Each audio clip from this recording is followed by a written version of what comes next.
सर्वपक्षीय खासदारांची प्रतिनिधी मंडळ निवड ही भारताच्या परराष्ट्र धोरणातली एक ऐतिहासिक पायरी ठरणार असून यामुळे दहशतवाद विरोधी लढ्याला मोठं बळ मिळणार आहे अशा शब्दात उपमुख्यमंत्री एकनाथ शिंदे यांनी पंतप्रधानांचं अभिनंदन केलं आहे।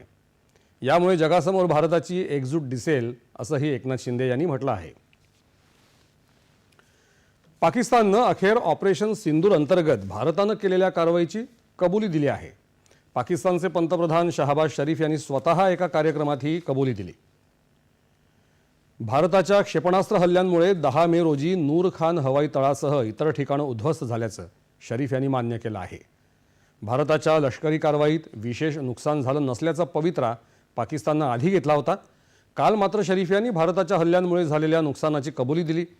दिनांक 10 मे रोजी पहाटे 2:30च्या सुमाराला पाकिस्तानचे लष्कर प्रमुख मुनीर यांनी दूरध्वनीवरून नूर खान हवाई तळ भारतीय क्षेपणास्त्रांनी उद्ध्वस्त झाल्याची माहिती दिली असं शरीफ यांनी म्हटलंय।